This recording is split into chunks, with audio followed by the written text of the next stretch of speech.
Shalom, berjumpa kembali di dalam program pendalaman Alkitab melalui pelajaran Sekolah Sabat bersama dengan kami, Cornelius Media. Puji Tuhan, boleh kembali menyapa sahabat-sahabat sekalian yang terus mengikuti program ini, dan kami tetap berharap bahwa program ini tidak menggantikan kewajiban kita masing-masing untuk mempelajari pelajaran Sekolah Sabat di tempat kita. Dan sahabat-sahabat sekalian, kita sudah tiba di pelajaran yang ke-8 dengan tema kehidupan yang dibentuk Kristus dan perkataan yang diinspirasikan Roh Kudus. Saya Pendeta Edward Taliwongso dan Pendeta Widodo Purwanto akan menuntun di dalam diskusi kita pada kesempatan ini. Namun sebelum kita lanjut, mari kita berdoa. Bapa di sorga, terpujilah Engkau untuk kasih setia Tuhan dalam hidup kami. Kembali lagi kami membutuhkan tuntunan Allah Roh Kudus. Ia akan menolong kami untuk memahami firman-Mu. Bantu kami oleh pertolongan kuasa Roh Suci-Mu melihat kebenaran di dalam pelajaran ini. Di dalam nama Yesus Kristus kami sudah berdoa. Amin.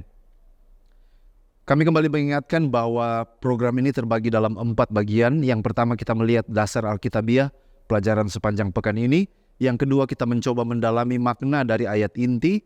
Lalu kemudian pertanyaan-pertanyaan yang muncul dari pelajaran hari per hari. Dan di bagian akhir kita tiba kepada bagian aplikasi.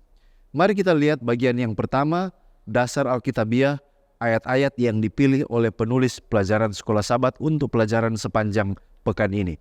Yang pertama, yang menjadi landasan utama dari pelajaran sepanjang pekan ini adalah Efesus 4 ayat 17-32. Ayat ini mengajak semua orang untuk meninggalkan kehidupan yang tidak bermoral dan berpaling kepada hidup dalam kebenaran Kristus. Dan Paulus mengingatkan agar supaya mereka menjauhkan diri dari kebohongan, kemarahan, dan untuk saling mengasihi serta mengampuni, meniru Allah dalam hal mengasihi.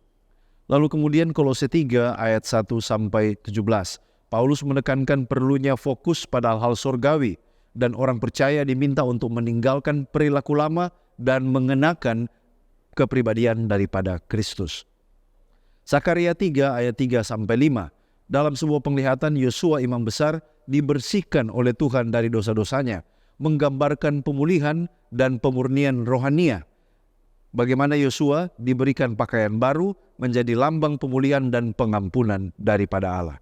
Sakaria 8 ayat 16 menekankan pentingnya kebenaran dan perdamaian dalam hubungan antar manusia. Tuhan menginginkan kejujuran dan kasih dalam tindakan dan kata-kata kita. Yesaya 63 ayatnya yang ke-10. Ayat ini mengingatkan tentang pengkhianatan dan pemberontakan umat Israel terhadap Allah dalam sejarah mereka. Sekalipun demikian, Allah tetap setia, walaupun umat tersebut seringkali memberontak dan membawa sakit hati baginya. Roma 8 ayat 16, lalu kemudian ayat 26 dan 27. Di dalam Roma 8 ini berbicara tentang hidup dalam roh. Ayat 16 menegaskan bahwa Roh Kudus bersaksi bersama roh kita bahwa kita adalah anak-anak Allah. Sementara di ayat 26-27 membicarakan tentang bantuan Roh Kudus ketika orang percaya berdoa, bahwa Roh membantu mereka di dalam kelemahan mereka. Nah, sekarang kita mencoba melihat makna dari judul, kehidupan yang dibentuk Kristus dan perkataan yang diinspirasikan oleh Roh Kudus. Pertanyaan adalah, kehidupan siapa yang dibentuk di dalam maksud pelajaran Sekolah Sabat ini? Apakah Kristus yang memilih atau umat yang memilih untuk dibentuk oleh Kristus? Nah, kehidupan yang dibentuk yang dimaksud di dalam konteks pelajaran Sekolah Sabat ini adalah kehidupan dari orang-orang percaya di Efesus. Namun demikian, prinsip-prinsipnya juga berlaku bagi orang percaya di segala tempat, termasuk juga bagi saudara dan saya yang ada di zaman ini. Agar dapat dibentuk oleh Kristus, maka pribadi yang bersangkutan haruslah membuat pilihan yang sadar untuk rindu bekerja sama, mengizinkan Roh Kristus bekerja di dalam kehidupan orang percaya. Ellen White dalam buku Acts of the Apostles halaman 482 mengomentari topik ini. Dia katakan, Tuhan ingin kita menguasai diri kita sendiri, tetapi Dia tidak dapat menolong kita tanpa persetujuan dan kerjasama kita. Saya garis bawahi, Dia tidak dapat menolong kita tanpa persetujuan dan kerjasama kita. Roh Ilahi bekerja melalui kuasa dan kemampuan yang diberikan kepada manusia. Jadi di sini jelas, kita harus membuat pilihan yang sadar kalau kita mau diubahkan melalui kuasa Roh Kristus. Bagaimana proses Kristus membentuk kehidupan orang percaya? Nah, ada beberapa aspek yang ditemukan dalam Alkitab, dan berikut ini ada 6 langkah utama yang dapat kita pelajari tentang bagaimana Kristus membentuk umatnya. Yang pertama adalah seseorang itu dipanggil di dalam pertobatan. Kehidupan orang percaya dimulai dengan panggilan untuk bertobat. Ini ada di Markus 1 ayat 15, Kisah 2 ayat 38, Roma 10 ayat 9 sampai 10. Sesudah itu, setelah orang dipanggil untuk bertobat, proses yang kedua adalah dibersihkan dan dikuduskan oleh kuasa Roh Kudus. Ini ada di 1 Korintus 6 ayat 11, Titus 3 ayat yang kelima. Setelah orang dibersihkan, maka terjadi perubahan dalam pola pikir, transformasi pikiran. Orang percaya diminta untuk mengubah pola pikir mereka. Roma 12 ayat 2 dan Efesus 4 ayatnya yang ke-23. Selanjutnya, proses yang terjadi adalah setelah orang itu mengalami transformasi pola pikir, maka dia mulai mengalami pertumbuhan di dalam kepribadian Kristus. Nah, proses ini melibatkan mengenakan karakter Kristus, kasih, rendah hati, kesabaran, dan lain sebagainya. Sebagaimana yang dicatat di dalam Kolose 3 ayat 12-14 dan juga Galatia 5 ayat 22-23 atau yang kita sebut sebagai buah-buah roh. Nah, proses yang kelima adalah keteladanan Kristus. Akhirnya seseorang ini setelah diubah pola pikirnya, dia memiliki karakter Kristus. Di dalam perbuatan dia mengikuti teladan hidup Kristus di dalam segala hal. 1 Petrus 2 ayat 21 dan 1 Yohanes 2 ayat 6. Dan yang terakhir, seorang yang sudah diubahkan mengikuti teladan Kristus, dia akan melayani dan menghidupkan buah roh di dalam kehidupannya. Dipanggil untuk melayani sesama dan menghasilkan buah Roh Kudus di dalam kehidupan mereka. Galatia 5 ayat 13 sampai 14. Setelah seseorang mengikuti proses ini, apa hasil akhir dalam kehidupannya? Masih dari buku yang sama, Acts of the Apostles, bab 45 halaman 476. Di sana Ellen White mengatakan, melalui kuasa Kristus, pria dan wanita telah memutuskan rantai kebiasaan berdosa. Mereka telah meninggalkan keegoisan. Jiwa-jiwa yang memiliki rupa setan telah diubah menjadi gambar Allah. Dan perubahan ini sendiri merupakan keajaiban-keajaiban. Perubahan yang dilakukan oleh firman itu adalah salah satu misteri yang terdalam dari firman. Inilah hasil akhir. Pada akhirnya orang itu akan hidup terbebas dari belenggu dosa. Nah, selanjutnya kita masih melihat tentang perkataan yang diubahkan. Perkataan siapa yang diubahkan, yang diinspirasikan oleh Roh Kudus?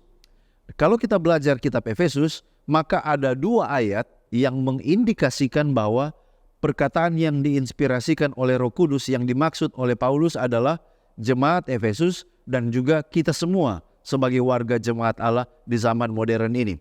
Ada 2 nasihat kalau kita baca di dalam Efesus 4 ayat 25. Karena itu buanglah dusta dan berkatalah benar seorang kepada yang lain karena kita adalah sesama anggota. Lalu kemudian di ayat 29, janganlah ada perkataan kotor keluar dari mulutmu, tetapi pakailah perkataan yang baik untuk membangun di mana perlu supaya mereka yang mendengarnya beroleh kasih karunia. Jadi di sini jelas yang diinspirasikan kata-katanya adalah umat jemaat yang ada di Efesus dan juga saudara dan saya yang membaca dan mempelajari firman ini.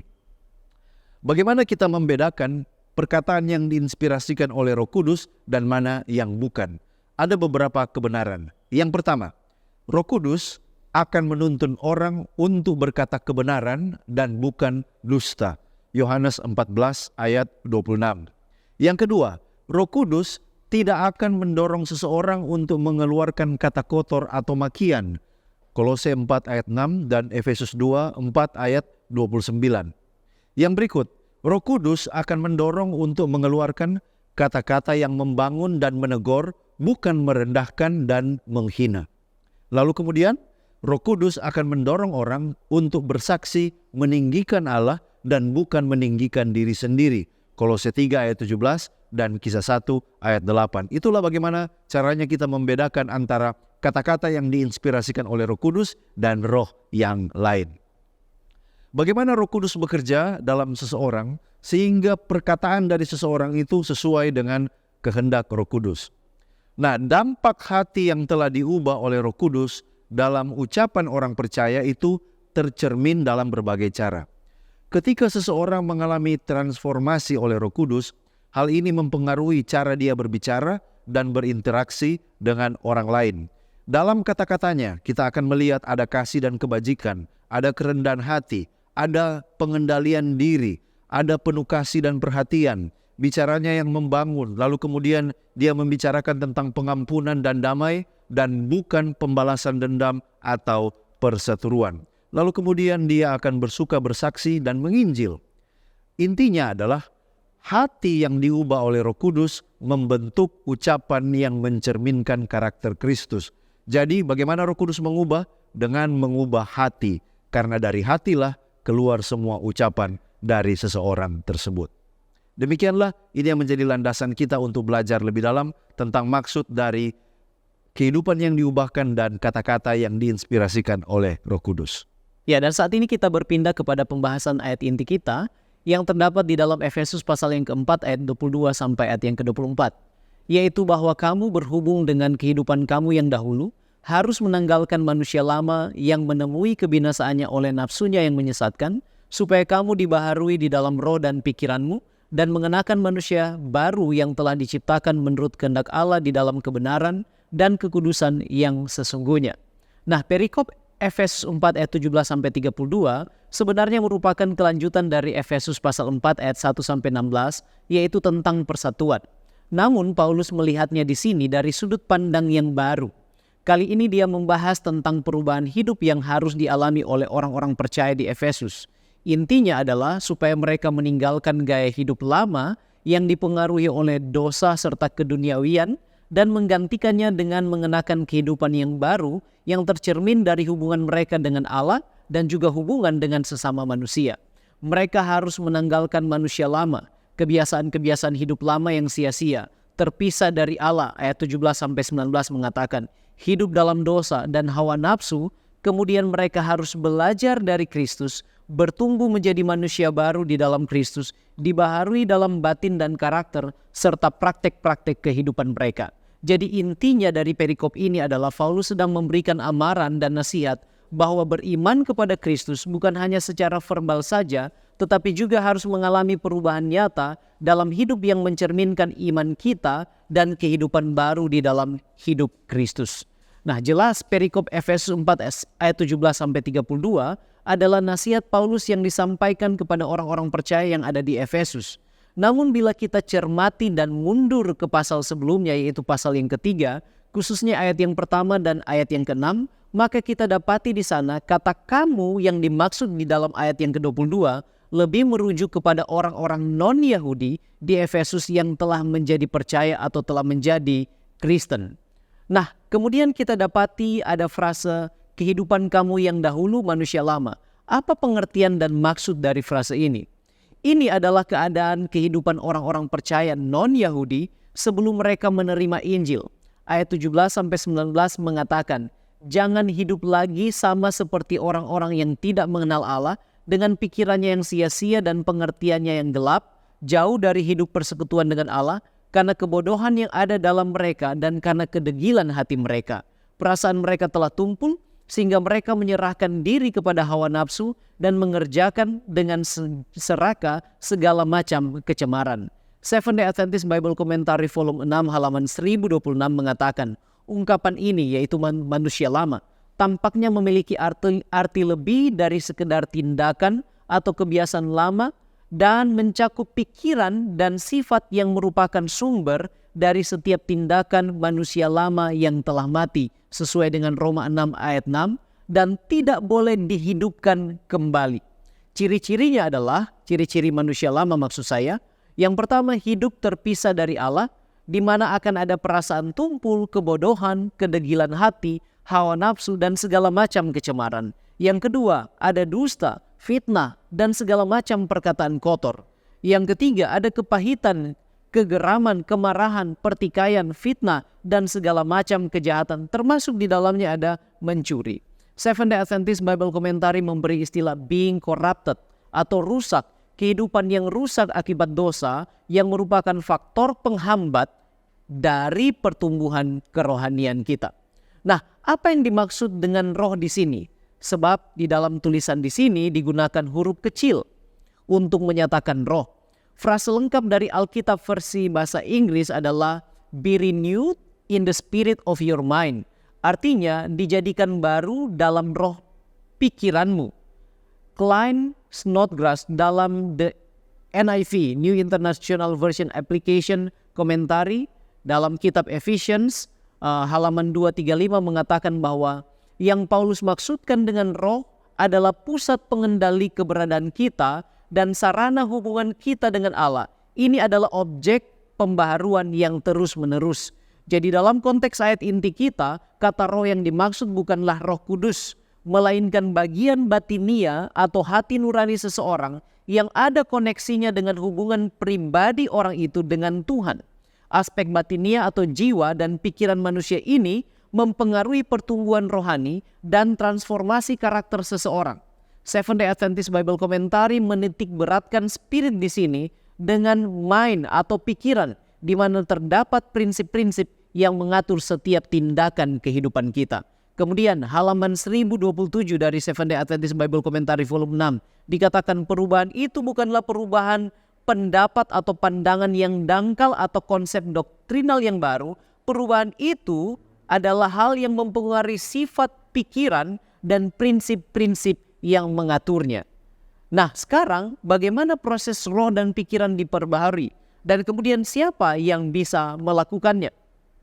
Dalam buku Signs of the Times Desember 12, 1902 dikatakan di sana, mereka yang menerima juru selamat menjadi anak-anak Allah.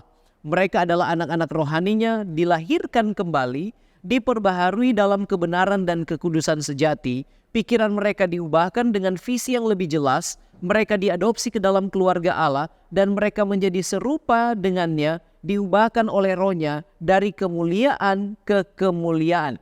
Jadi dalam hal inilah proses roh dan pikiran ini diperbaharui.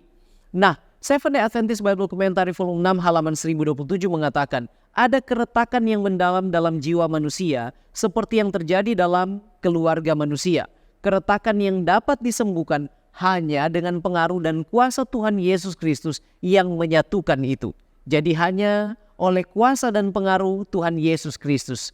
Nah, dalam buku Thought from the Mount of Blessing halaman 142, Nyonya White mengatakan proses pembaharuan atau mengenakan manusia baru bukanlah sesuatu yang dapat kita capai dari diri kita sendiri.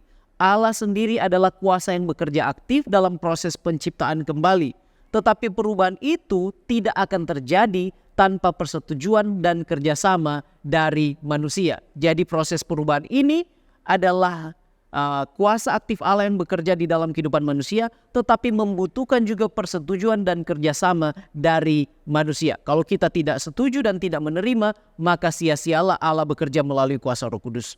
Nah, sekarang apa yang dimaksud dengan manusia baru di dalam ayat inti kita?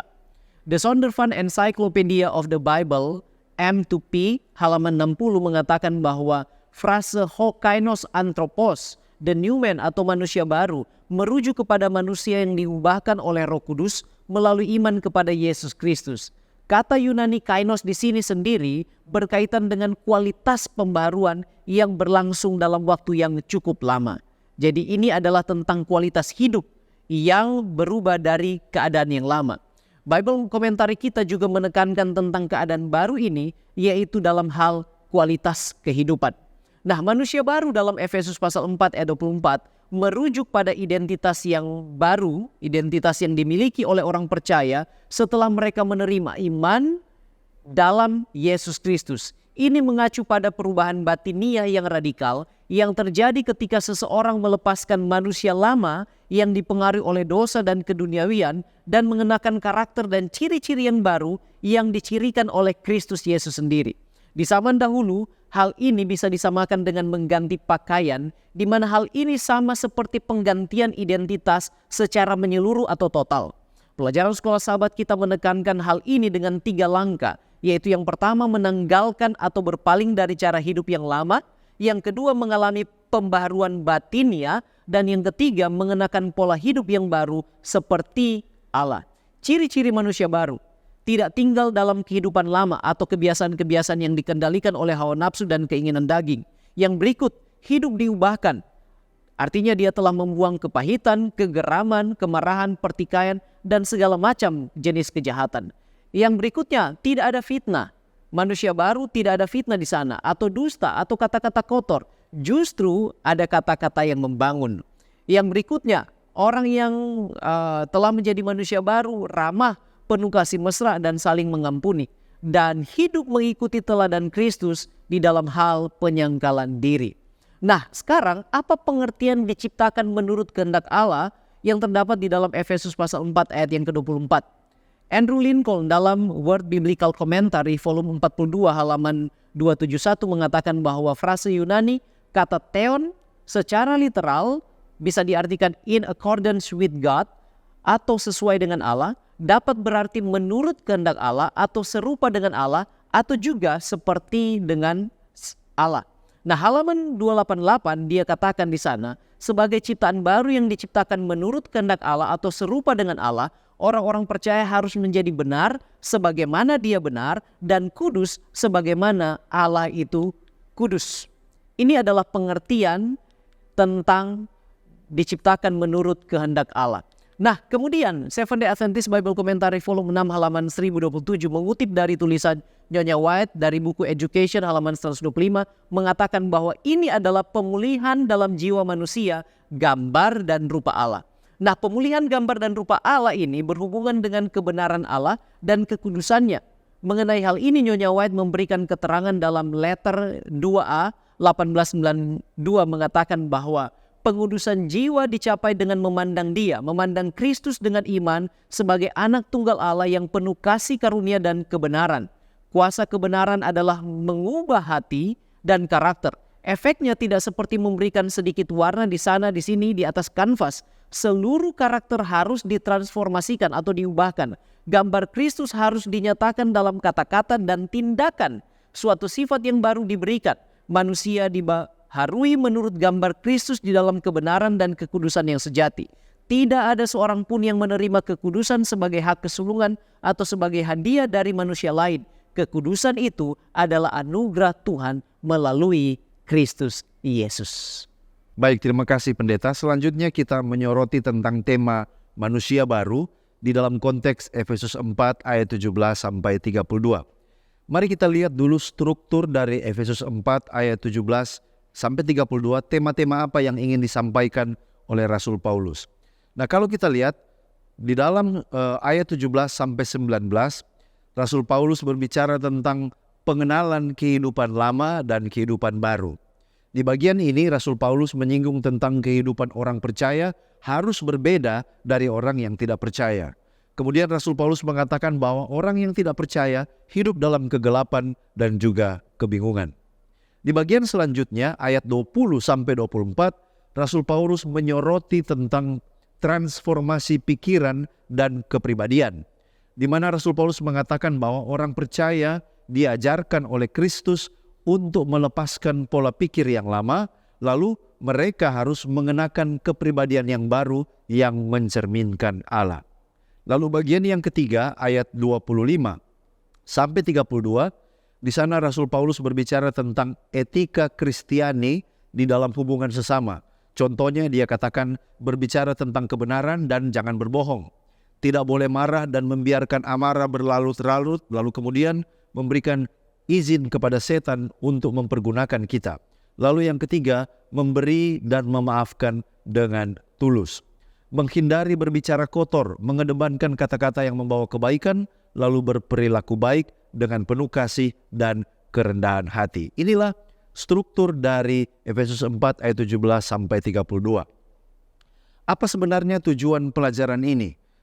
Menjadi manusia baru bagi mereka yang percaya saat itu, khususnya bagi jemaat Efesus yang dari latar belakang non-Yahudi.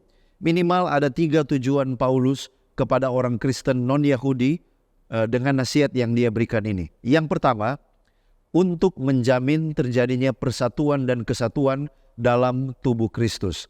kita harus ingat bahwa konteks Efesus 4 adalah tema persatuan.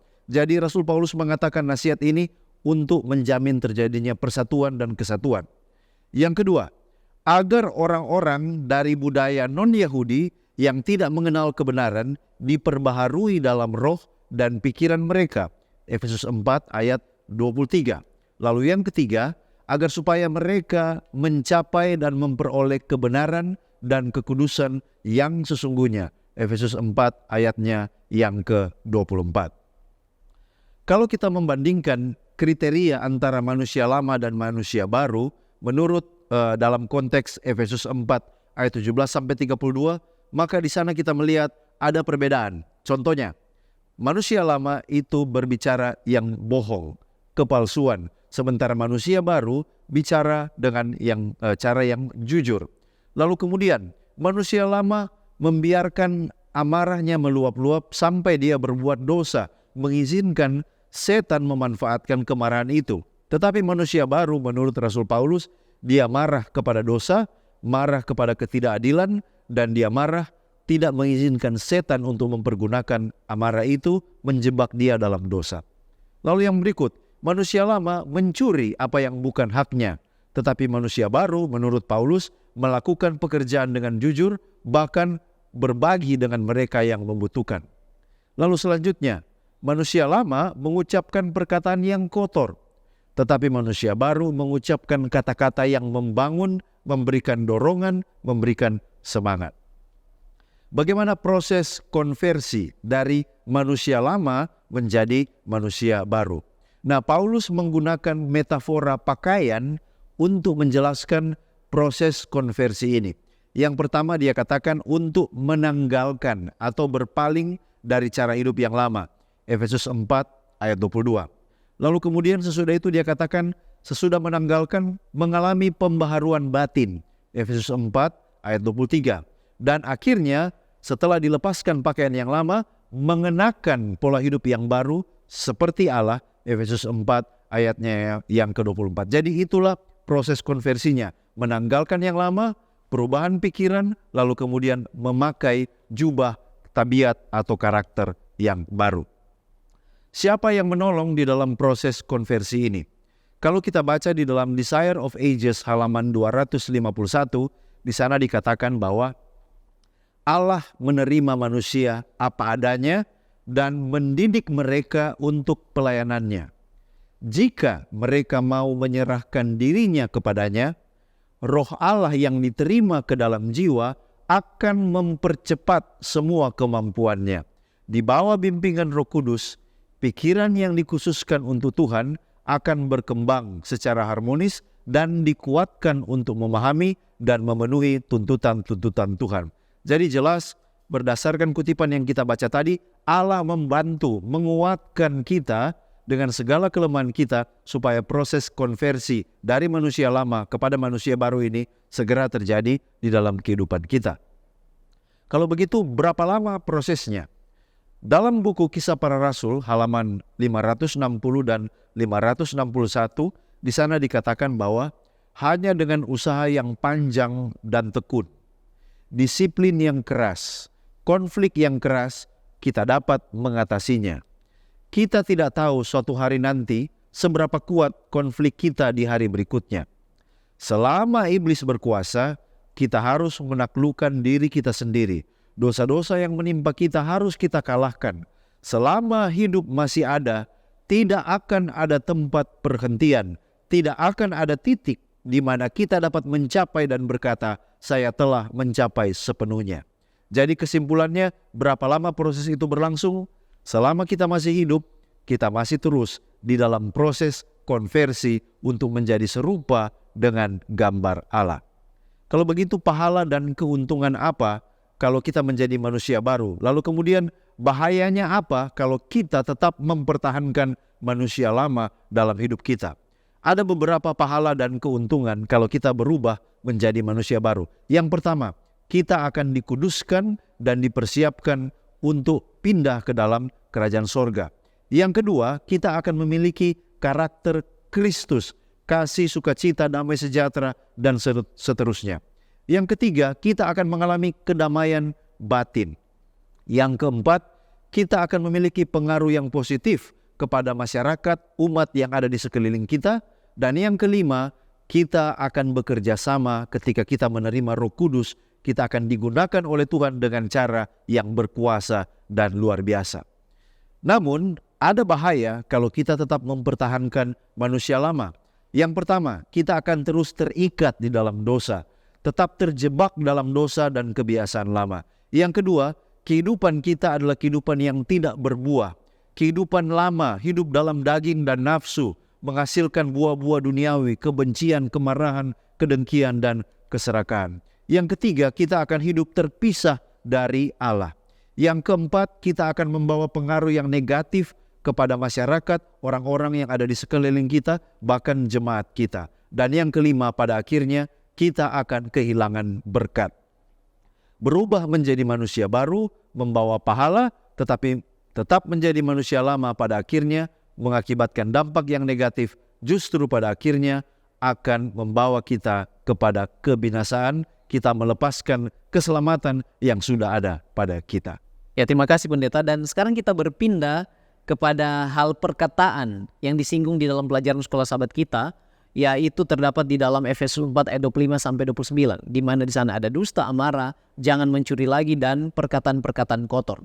Nah, dalam konteks jemaat di Efesus, apakah sebabnya Paulus hanya menekankan pada dusta, amarah, jangan mencuri lagi, dan perkataan-perkataan kotor? Apa maksud sebenarnya dari Paulus? Paulus sebenarnya di sini sedang berbicara kepada jemaat di Efesus dalam konteks persatuan.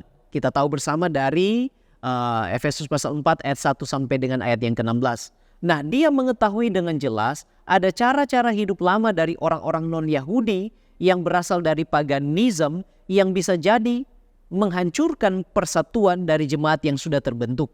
Seperti contoh dusta, amarah, mencuri, dan segala macam perkataan kotor. Ini semua adalah contoh kebiasaan lama yang mereka miliki dalam kehidupan lama mereka yang bisa merusak persatuan. Itulah sebabnya Paulus menekankan hal-hal ini bagi mereka, mengingatkan kembali sebab mereka adalah sesama anggota. Dikatakan di dalam Efesus pasal yang ke-4 ayat yang ke-25. Nah, Seventh Day Adventist Bible Commentary volume 6 halaman 1027 katakan, dusta cenderung memecah persatuan persaudaraan. Kebohongan membuat satu anggota melawan anggota yang lainnya. Tidak ada persatuan yang sejati antara manusia dengan manusia kecuali atas dasar kepercayaan yang utuh. Jadi jika ada dusta atau kebohongan, maka kepercayaan itu tidak akan utuh dan tidak akan ada persatuan di dalam jemaat. Demikian juga dengan hal amarah, kata-kata kotor, dan fitnah. Hal-hal ini merusak persekutuan dan persatuan umat. Seventh Day Adventist Bible Commentary volume 6 halaman 1028 mengatakan, semua kejahatan yang disebutkan dalam ayat-ayat ini cenderung mengganggu kesatuan tubuh orang percaya, menimbulkan sekat-sekat di antara mereka yang seharusnya disatukan berdasarkan kewarganegaraan yang sama, yaitu kewarganegaraan surga. Mari kita baca yang disarankan oleh Paulus di dalam Efesus pasal yang keempat ayat yang ke-29. Janganlah ada perkataan kotor keluar dari mulutmu, tetapi pakailah perkataan yang baik untuk membangun, di mana perlu supaya mereka yang mendengarnya beroleh kasih karunia. Dia sedang berbicara tentang persatuan jemaat, di mana kalau ada hal-hal ini, maka semuanya akan buyar. Mengenai mencuri, Seventh Day Adventist Bible Commentary volume 6 halaman 1028 mengatakan, Paulus sedang berbicara kepada mereka yang dalam banyak hal telah datang dari latar belakang kekafiran. Kemudian juga ada banyak cara selain mengambil harta orang lain. Mencuri ya, secara langsung, di mana kita mungkin sedang melakukan dosa pencurian. Seperti transaksi bisnis yang tidak jujur atau mengadakan transaksi yang curang. Pencurian memiliki banyak penyamaran yang berbahaya dikatakan di sana. Tetapi dalam semua kasus, pencurian merupakan pelanggaran terhadap perintah dasar untuk mengasihi sesama manusia. Artinya, kalau kita melatih diri atau jemaat di sana melatih diri untuk mencuri, mengambil hak orang lain, maka tidak akan ada kasih antar sesama manusia di mana mereka sebenarnya harus diikat.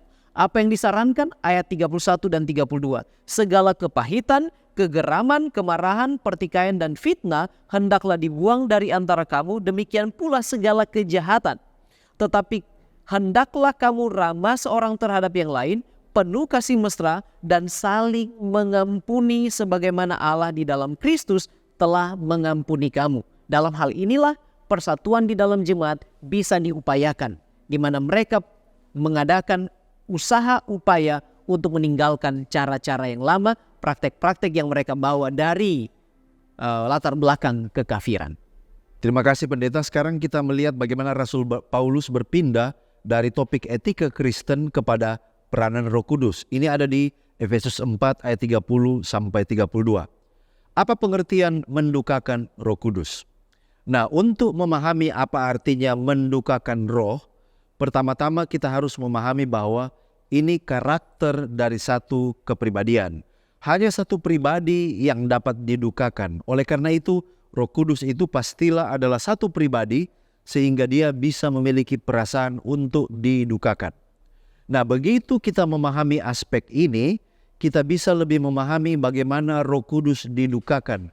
Karena kita juga mengalami berduka.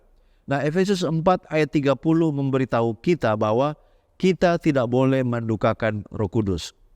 Kita dapat mendukakan Roh Kudus dengan bertindak seperti orang yang belum percaya. Efesus 4 ayat 17 sampai 19. Dengan kita menyerah kepada sifat alamiah dosa kita. Efesus 2 ayat 22 sampai 24. Dengan kita berdusta. Efesus 4 ayat 25. Dengan kita marah. Efesus 4 ayat 32. Dan dengan kita terlibat di dalam perjapulan. Efesus 5 ayat 3 sampai 5. Kalau begitu, pertanyaan selanjutnya adalah, apa dosa mendukakan Roh Kudus itu dan mengapa dia tidak dapat diampuni? Nah, kalau kita baca ucapan Yesus di dalam Matius 12 ayat 31, Yesus mengatakan, segala dosa dan hujat dapat diampuni, tetapi hujat terhadap Roh Kudus tidak akan diampuni. Mengapa demikian? Dalam buku Review and Herald 29 Juni 1897, di sana dikatakan, tidak seorang pun perlu memandang dosa terhadap Roh Kudus sebagai sesuatu yang misterius dan tidak dapat dijelaskan. Dosa terhadap Roh Kudus adalah dosa penolakan yang terus-menerus untuk menanggapi undangan untuk bertobat. Jadi kita lihat, terus-menerus menolak undangan untuk bertobat, itulah dosa yang mendukakan hati Roh Kudus. Lalu kemudian manuskrip 30-1890 di sana dikatakan, dosa penghujatan terhadap Roh Kudus tidak terletak pada perkataan atau perbuatan yang tiba-tiba. Dosa itu adalah penolakan yang teguh dan gigih terhadap kebenaran dan bukti-bukti yang sudah disampaikan oleh Tuhan. Jadi sebenarnya dosa mendukakan Roh Kudus bukanlah jenis dosa tertentu. Tetapi ini oleh karena kita menolak untuk dibujuk, akhirnya kita tidak menganggap itu sebagai dosa, dan akhirnya kita tidak mengakui dosa itu, dan dosa yang tidak diakui tidak dapat diampuni.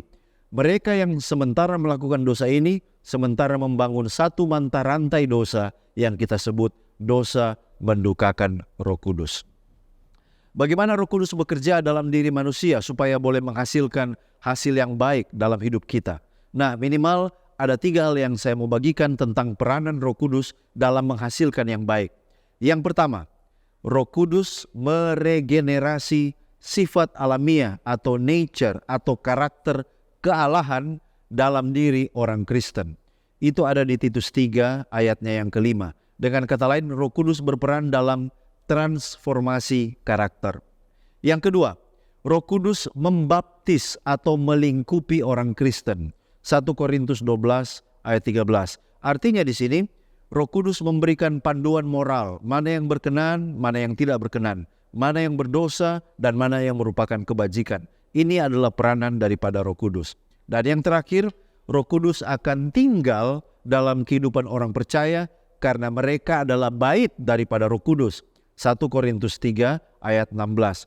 Di sini artinya Roh Kudus akan memberikan kekuatan. Karena Roh Kudus sudah tinggal dalam hidup orang Kristen, mereka akan dikuatkan untuk menghasilkan buah roh, kasih, sukacita, damai sejahtera, dan seterusnya. Inilah peranan Roh Kudus di dalam kehidupan orang percaya. Ya, baik, puji Tuhan, kita sekarang sudah tiba di penutup dan aplikasi dari apa yang kita diskusikan. Nah, mungkin kita bertanya, bagaimana kita merasakan bila Kristus sedang bekerja membentuk kita? Setelah kita menerima Kristus sebagai juru selamat pribadi, kita perlu menguji keadaan diri kita sendiri. Apakah ada perubahan dalam berkata-kata atau dalam bertindak atau tidak? Sebab seseorang yang di dalamnya Kristus sedang bekerja akan menunjukkan perubahan yang bisa jadi walaupun perlahan, namun itu sifatnya signifikan atau kuat. Nah, Signs of the Times Desember 17, 1902 mengatakan, orang yang diubahkan oleh Roh akan diubahkan dari mengutamakan kasih kepada diri sendiri, mereka kemudian menjadi mengutamakan kasih kepada Tuhan dan kasih kepada Kristus. Menerima Kristus sebagai juru selamat pribadi adalah mengikuti juga teladan penyangkalan dirinya. Dan ini sebenarnya menurut Nyonya White adalah rahasia dari kekudusan umat-umat Tuhan. Nah, ini adalah bagaimana kita merasakan Kristus sedang membentuk kita. Nah, kemudian bagaimana kita merasakan Roh Kudus sedang bekerja di dalam kehidupan kita, dan apa tanggung jawab kita supaya Kristus membentuk kita dan Roh Kudus tetap bekerja di dalam kehidupan kita. Mari kita lihat apa yang Nyonya White katakan di dalam Review and Herald Juni 10, 1902. Dikatakan di sana, kuasa Roh Kudus yang dahsyat bekerja secara menyeluruh dalam karakter kehidupan seseorang, menjadikannya ciptaan baru di dalam Kristus Yesus. Ketika seseorang dipenuhi oleh Roh, semakin keras ia diuji dan dicobai, semakin jelas ia membuktikan bahwa ia adalah wakil dari Kristus. Damai sejahtera yang berdiam di dalam jiwa terlihat di wajah. Kata-kata dan tindakan mengekspresikan kasih Sang Juru Selamat. Tidak ada perjuangan untuk mendapatkan tempat yang paling tinggi bagi diri sendiri, sebab diri sendiri ditinggalkan. Nama Yesus tertulis di atas segala sesuatu yang dikatakan dan dilakukan. Kita dapat mungkin berbicara tentang berkat-berkat Roh Kudus, tetapi jika kita tidak mempersiapkan diri untuk menerimanya, apakah gunanya pekerjaan kita? Apakah kita sedang berjuang dengan segenap kekuatan kita untuk mencapai tingkat pertumbuhan pria dan wanita di dalam Kristus? Apakah kita mencari kepenuhannya, terus berusaha untuk mencapai tanda yang telah ditetapkan di hadapan kita, yaitu kesempurnaan karakternya? Ketika umat Tuhan mencapai tanda ini, mereka akan dimeteraikan di dahi mereka. Dipenuhi dengan Roh, mereka akan menjadi sempurna di dalam Kristus. Dan malaikat pencatat akan menyatakan, sudah selesai.